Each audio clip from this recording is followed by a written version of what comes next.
But wait, what I was looking forward to was not being right and being able to say, see, Joe, you did that wrong. What I was looking forward to was spending intentional time together to develop our connection, develop our closeness, and then somehow we lose our way like that. And I feel stupid in those moments. I just wanted to have a nice night with you.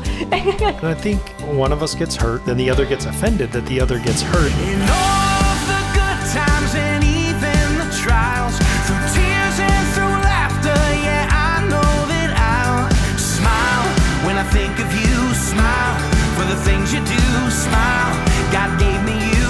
You are the reason I smile. Yeah. This is Behind Our Smiles. Pursuing connection. And finding joy. Even in the struggle. Welcome back to another episode of the Behind Our Smiles Marriage Podcast. We are Joe and Tara Buchanan. We're so grateful to be hanging out with you. It's always a pleasure. And one of the favorite things we like to do is share what makes you smile about your husband or wife. We love hearing these. They're always fun and unique and different. And I like today because today is a little bit different. This man was honest, talking about what makes him smile about his wife, and I kind of like it. This is from Mark, and he is talking about his wife, Melissa. Now he says, when my wife gets angry, I have trouble not smiling. Which might make her angrier, maybe? Okay, let's see. Melissa has flashing eyes and intense emotion, and they light up, and my reaction is a big smile, even when she's ready to explode. I'm struck again by her beauty. So I think that counts as a reason to smile. Is, you know, obviously we smile, we look nice, but sometimes if you can look really pretty and attractive when you're angry, I think that's a talent and a special gift that Melissa has. You have that. I don't feel like I look attractive when I'm angry. There are times, and yeah, I smile, and you're like, what are you smiling about? Like you're really angry about something. The problem is if you look too beautiful, then I want to make you angry more often, right? That's true. But I think there is something to be said about when we are disagreeing or there's a fire in us about something that's bothering us or angry, that we do become more alive. I think that's the flashing of the eyes, right? You see more than if you see of something that's just kind of like dull and chill, where there's a little animation going on. So I think Mark is okay for saying yes when a woman gets angry. She can be Well, I'll tell you this, animated. when you're angry, I'm not going to tell you you're not attractive. Yes, So. but later on you're like, I appreciate that. So thinking about times we get angry or times we get a little bit off kilter, this is our topic for today, is fighting of sorts. And we've talked about conflict a lot, Joe, but fighting still happens. And there are times when it's really good. And we fight good. And yeah. I think having you in my life, and I don't agree with you all the time, even though we look like we agree all the time. Why don't you? But I think that's really good for me because it helps me grow. It helps me become, have a deeper thought processes. It helps me become a better man and a better husband. Then there are times when the conflict really is just kind of silly. And when we say silly, it's not that we're busy giggling and laughing about something. It's this idea like we wasted a lot of time. We haven't gotten anywhere.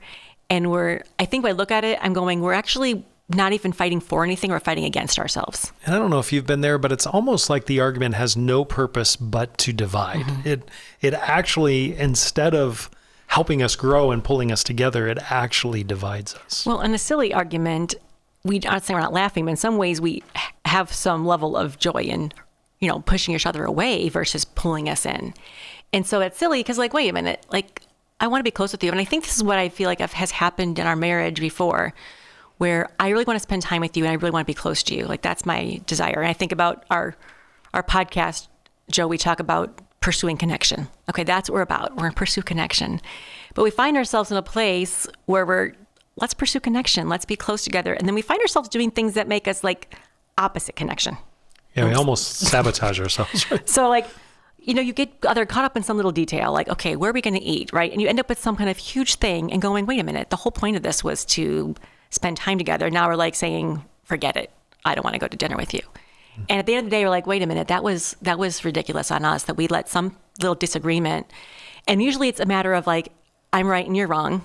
And you shouldn't have said that. And we get caught in some little detail and some little look, you said some little tone you make. And I'm so quick to take offense at that I'm mad because I'm going like, I wanted to have a good day with you. And, and I'm like, wait a minute, I think I'm working against myself if what I'm looking for is connection with you and looking to pursue closeness. So I think there's always that obstacle, even when we're trying to pursue closeness together intentionally, that we get sidetracked with. I think there's a few temptations. things. You tend to fit perfectly to my will in my mind. So if I work it up in my head ahead of time of how, okay, we're going to talk about going on a date. We're going to do this. This is what we're going to do. This is how she's going to respond to me. I have the conversation before I even get to you. And then if you respond differently, not as excited as you did in my mind's eye, or your facial expression doesn't quite align, right? Then I can grow offended by that without even realizing really in the moment that I'm growing offended. And I think that for me probably is, I would say, tone of voice, the expression on your face, those kinds of things. I don't like that you got offended at me. Right. And so I'm like, well then, I don't want to be close to you either. And at that time, when we've had that time where we were supposed to be close and loving, and we find ourselves at odds over those little things and just a misunderstanding. And we kind of sit there in silence sometimes for a while. We're like, well, there. We're not going to, go do that. We're not going to spend that time together. There, I showed you, Right. And at the end, I'm like, okay, maybe, or you'll even throw a little bit, like you'll throw in well, you're right, honey. I'm like, yeah, see, I'm right. What's that word you always use? I'm alone on my principles. Here we go. I'm standing firm on my principles. I don't like the way you said that. But wait, what I was looking forward to was not being right. And being able to say, see, Joe, you did that wrong. What I was looking forward to was spending intentional time together to develop our connection, develop our closeness. And then somehow we lose our way like that. And I feel stupid in those moments. I just wanted to have a nice night with you. And I think one of us gets hurt, then the other gets offended that the other gets hurt. And we don't see it as hurt. We see it as offense. And then the other gets offended that the one's offended, that they're offended, that they're hurt by the hurt, that they're offended, whatever. And it's this vicious thing. And then I think what you said earlier is right on. We want to be right. So when that pride gets in there and we say we want to be right, then that really starts to dictate where the silliness of the conflict's going to go and how it's going to end up. Well, one area I know this has shown up for me a little bit and I get a little cranky about is if we have a plan in place, if it's just like, hey, the kids go to bed, let's hang out. I have in my timeline, an ideal timeline for me. Like this is the timeline that works for me. 8:07 is when I think you should sit on the couch next to me and put your arm around me. That's my plan. And so then if you get caught up with something and you're late and something happened and you're running behind, I suddenly get really upset. I'm like, my timeline is off. Like 8:07 was our time, man. And he's going to be here at 8:17. And then I'm like, I'm upset. And I'm like, well, I don't want to even, he doesn't care about it. And he's not prioritizing our 8:07 date. And so I'll find myself getting irritated that you're running late. And then I'll come into the room and it could be something as innocent as praying with the kids a little bit longer or whatever it is. And I'm kidding. It's not all innocent, but I'll come into the room, sometimes it's me on my phone, right? I got a text I was responding to or whatever, or I was curious about something and I looked it up, whatever it was. So I come into the room and I can cut the tension with a knife. And so then all of a sudden I'm on edge and then I start responding poorly as well. But that's on me primarily because in the reality of it, my point was not to, the point of the evening was not to follow our 8:07 deadline. Like that was not the goal, really. Our goal was saying, hey, let's make sure we have time alone for each other. Let's make sure we have time to be close with you. And I look forward to our cuddles and our time. And I'm like, that's something I love. But then somehow I'm working against myself going, okay, if I stay mad at Joe all night, well, I'll show him that he should not be 10 minutes late. But then I'm like, wait a minute. The whole thing that I wanted was to spend time with you and to be warm with you and to feel closeness. And if I'm cold towards you and I'm like a little antsy and with you, then it's like, well, I didn't. So I realized at that point, like, wait a minute, I've got to work for myself. I can't work against myself. There's nothing on the planet that makes me want to be closer to you than coldness. Than saying, by the way, you're 10 minutes late and now you're in trouble. And you know what? The thing is this, if I wanted to make you in trouble that moment, I could. I just say, honey, I don't like that you completely did not get here on time and you did not follow my plan. And you'd say, I'm sorry. And then what happens? Then we're like, then we lose the connection. Instead of losing 10 minutes, we lose the whole evening. And I think that's where I finally had to had that wake up call to go, if it's closeness to Joe that I want, and we want to have time for connection, then that's what matters. And not whether he's 10 minutes late or something went wrong or he did this wrong or that wrong. The goal really is pursuing connection. And when I get too caught up on he shouldn't have been late, or I get too caught up on he shouldn't have said this or he shouldn't have done that, it just makes me feel distant. It makes me feel more cranky. And then I lose out what it is I wanted. Well, I think for me, and I appreciate you saying that. That's just me telling you how I I appreciate struggle. that. And that's something that we have been able to grow in. It still shows up every once in a while on both parts. There's times when I'm frustrated because an expectation hasn't been met and, you're late or whatever didn't get done or whatever. And I let it steal too much of our precious time together. And I think for me, one of the areas that God's really been working on me the last 10 years, probably my whole life, I've just really recognized that the last 10 years is just to be more patient. I think when I'm impatient, I can cause such silly conflict. Like I off the top of my head, I was thinking, everything's going right. But you're asking a question or you've asked the third question from the same perspective. And I feel like you're not getting it.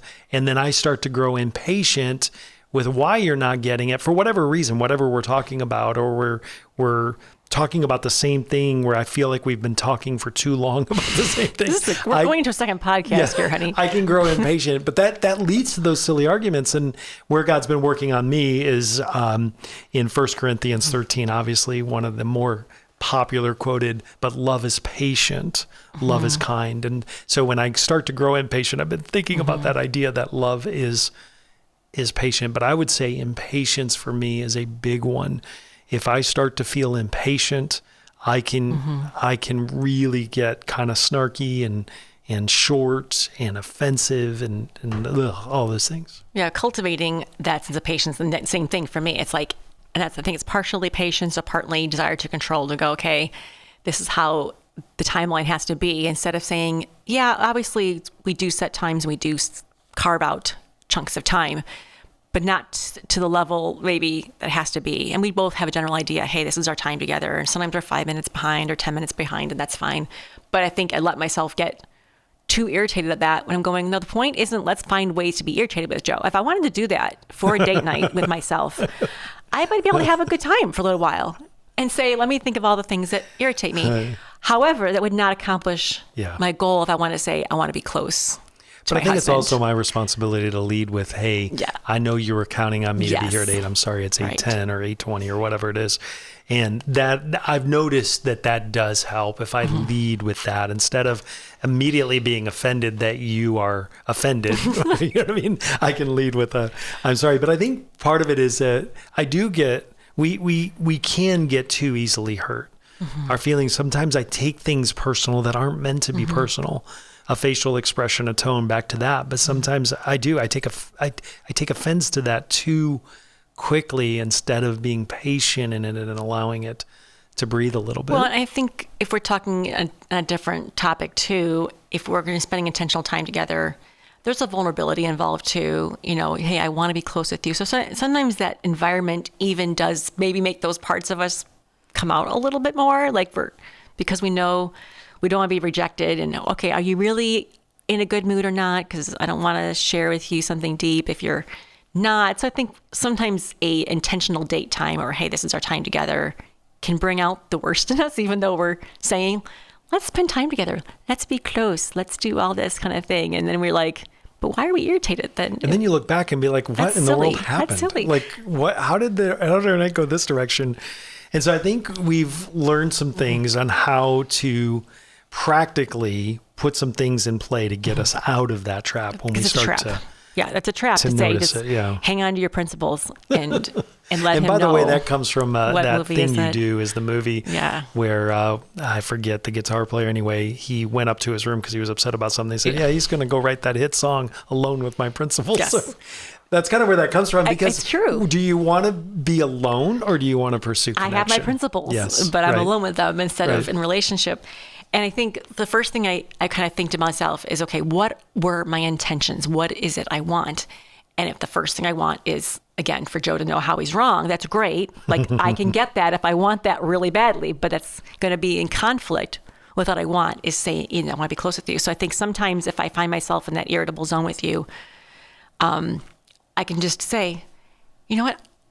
I was really looking forward to spend time together, or honey, I want to be close with you. And I think even saying that out loud helps us to like both get centered back again. Like, again, the date that's going bad. Honey, I was really looking forward to spending time with you. And you would say, I was looking forward to spending time with you. Like, yeah, we both were. So what's the problem? Yeah. And it's funny how even saying something like that can melt the tension between us. One of the other areas is being able to hit the reset button and being able to articulate that, say, you know what? I have no idea where this is going. I have no idea how we got here. I know I hurt you somehow, and we can definitely unpack that. Is there any way that we can just hit the reset button and try this again? And that has been hugely helpful as And I think well. we've said too sometimes, like, honey, I think this is a silly argument. Yes. Like, basically, we don't need to necessarily go to therapy over this for 10 years. Like, I think we both just let ourselves be a little bit too ornery with each other. And I wanted to have a good time with you. I wanted to have a good time with you too. Like, what were you hoping for tonight? I was hoping for this. I was hoping for that. Like, okay, we're actually pretty closely aligned here. Let's find our way back to the center instead of going, again, what I really want is to let you know how you failed. And that's not our good breeding ground for a nice date night or a time alone. Like, hey, let me first remind you how you failed, and then let's cuddle on the couch. It doesn't always go together. So I think getting your good intentions out. And I do have to, intentions. right. And I do have to acknowledge that, especially if I've said something more than silly that has been hurtful, then I have to acknowledge that. And I think for sure. One of the things that I've learned about Tara over the years is that a good hug can make all the difference in the world. So I know when we've been at odds and I want to hit that reset button, the reset button really doesn't happen without just a good hug. Right. Let the tension kind of melt away. And I think even though we can clarify our good intentions, like my goal was to be close with you, my goal was to have fantastic time with you, then we have to get that apology in there to say, but I really was too hard on you for that. Or I really could have just let that go. Or, I just wanted to be right. Honey, can you please just tell me I'm right really quickly and then we'll get back to, and like, hey, and I think once we have that acknowledgement of like, here were our good intentions that we both agree on, and then here's where we both sort of let the conversation get negative and critical. Can we apologize for those things and find our way back to the center? And again, like you mentioned, a good hug starts that really well. And it's like, and I think the other thing I've said sometimes with you is I don't want to argue with you.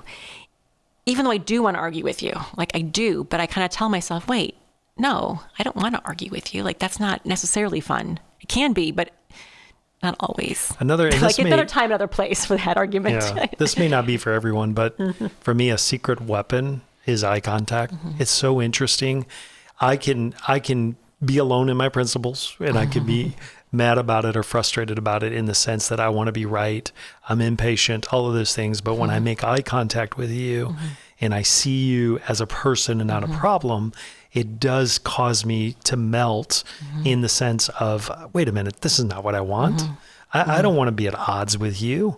I don't want to hurt your feelings. I really want even though maybe there are times that I don't necessarily, you know what I mean? Like I do have, anyway, I do have times when I don't have the best intentions, right? Right, you can still apologize for those. I need to apologize for that. But when I make eye contact with you and I see you as the person you are, my wife, my best friend, then what's creating the desire to stay in the argument starts to melt away. And just be able to say too, like, hey, I want to have a good night. Like, me too? Yes. Because sometimes in the course of an argument, you kind of go, well, I don't want to do this. Well, I don't want to go there either. Then let's forget it. And like, we kind of have this, let's throw it all away attitude instead of saying, actually, I didn't want to throw it away. I did want to stay with you. Let's make it work. If we both want to have a good time together and be close, we'll find a way. Yeah. We'll find a way to make that happen. Like, we got this. Sometimes we'll literally ask each other, or we'll just ask one another, what do you want? Yeah. Like, what do you want? And when you ask me that question, I'm like, wait a minute, what do I want? Yeah. Oh yeah, what? I don't want this. This is definitely not what I want. Yes. What I really want Yes. is this. Yes, this is not the ideal date night Yes. or time together where you're just harassing each other about various things that you're doing wrong. I mean, there's a time and place, meaning like we sometimes have to work those things out that if we find ourselves falling in the same, hole again of irritation. But when we're saying like this time is sacred for enjoying each other's company, for being close, to say, again, certain things can't live in that space or it's sabotage. But we get in a lot of silly arguments, not a lot, but we catch them quicker. I feel like we're quicker to go. Yeah, it's not. I don't think it's like the condition or whatever can't be defined by the number. It's how you respond How quickly to them and how quickly you recover. So like, right? I think for us, it was almost like before, the whole night's whatever, we're just disconnected and turned away. Versus now it's like, we can have a 20-minute drive to the restaurant. And by the time we get to the restaurant, we're like, do you want to have a good night time? I want to have a good time too. Okay.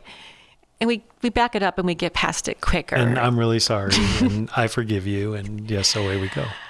Oh, life is full of things that are crazy sometimes. But I do feel like we've grown in that area and recognize that, I think cultivating intimacy and cultivating closeness is a cultivation. You have to kind of pull those weeds out once they pull up. And then suddenly you're like, oh, this is beautiful. Yeah. And I love it. And we're getting better at that. Yeah. And I think also over time and understanding the how to look for the trap, right? How to look. Yes, it's a trap. And quickly. I think that's the other big part of it. We are more quickly recognizing when we're starting to fall into the trap and going, wait a minute, this is starting to dovetail or spin out of control. Here's what I was meaning, and here's what I really want. It's the thought that the enemy kind of plants in your head, well, why is he not doing that? And he should this and he should that. And it's like, yeah, that's right. He shouldn't. You're kind of agreeing with all those lies instead of saying, that's not going to bring me to closeness and intimacy with my husband. So get out of here. And why is it so funny too that like I can be upset with you about something and you have no idea that I'm even upset about it? That's right. Sometimes or vice versa. And then it's like we're kind of taken off guard. But what ends up happening for me is I'm trying so hard to recognize quicker that idea of like, when I notice that you're upset, when I finally like come to grips with this idea that you're upset with me, to not then put my wall up and react, but instead respond in that more lovingly, because I've noticed. So I get frustrated because I don't want to spend time doing this. I want to spend time doing that. So why are we doing this? But the more that I allow my frustration to be evident, the longer it takes. Yeah. So it works against itself, where I've realized in later years that if I can be quicker to respond correctly, it shortens the lifespan of the argument. Yes, like we could spend an hour talking about this. Which let's I don't talk want to about do. an hour about how we don't want to talk about it. I think we're getting into other topics, but no, you've helped me too as well to kind of jump past that, not falling deeper and deeper in the trap of disconnection. And I don't want to be with you versus let's come closer. And no matter how close we are and how much we've grown, it is so interesting how it still shows up. It's still there from time to time, and we'll get down the road a ways and we'll be like, why did we let that take us this far? Well, with marriage, I thought we had grown further than this. With marriage being such a beautiful, hopefully, example of God's love toward us, and like this living beauty thing that we're supposed to reflect God's love, and the intimacy we share that can be shared in no other way in other relationship, that is a target for the enemy to go, let's just get those two apart and we can like domino into like a whole bunch of other scenarios as well. So that's why we do what we do. We love protecting the connection that we have and not letting those silly things cause destruction.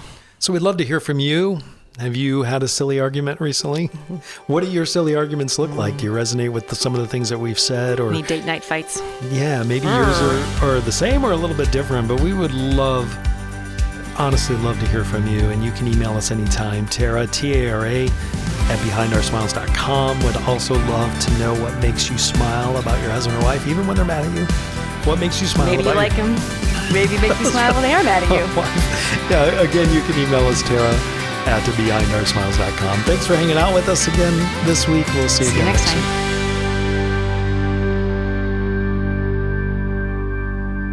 Behind Our Smiles is a Wow God production. Discover more at wowgod.com.